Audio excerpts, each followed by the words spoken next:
Welcome back, guys. This is our lecture 12. It is time we should learn in detail what is information gathering and how can we perform it. We already know that information gathering is a first step in penetration testing, and it is about gathering data about our target. It can be any type of data that we might find useful for the future attack. You remember that information gathering is further divided into two types, which is active information gathering and passive information gathering, and we talked briefly about them. Now it's time to fully explain what it is. So, let's start with active information gathering. In this, we use our Kali Linux machine to get the data about our target. It could the target website, or it can also be a network, or perhaps it can be an entire company. The main point is that with active information gathering, we directly get the data from the target. This means directly exchanging the packets from the target, enumerately getting data from it. This part is also considered social engineering. Any action we perform directly with the target is called active information gathering. This can be legal to an extent until you start performing some advanced scans, fingerprinting. You might get into trouble, but do not do it without permission.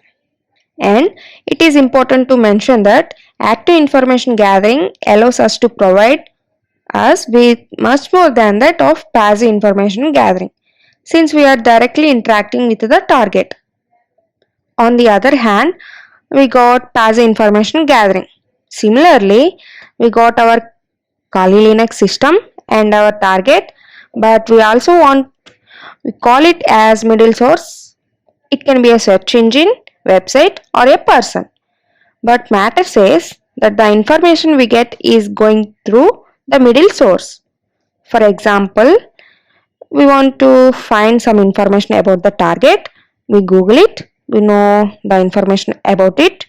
This is considered the passive information gathering. Okay, good. But what are the goals of it and what are we searching for? Usually, the first thing we do to identify targets is getting IP addresses. If the target is having multiple addresses, let's say company, they have several servers and buildings all over the world. So, we would not only test this company, we were also interested in employees too.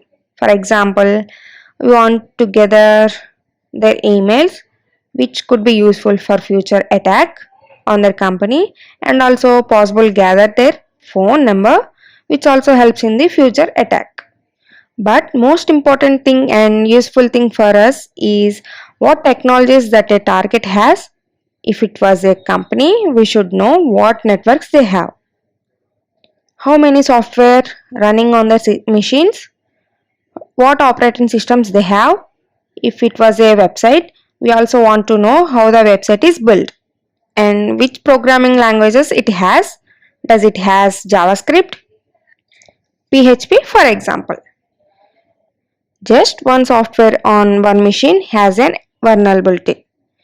It could exploit our way into it. So now we have seen what we have to do in our first step. So next we should know what tools are used. So that's it for this lecture, guys. Let's meet in the next lecture.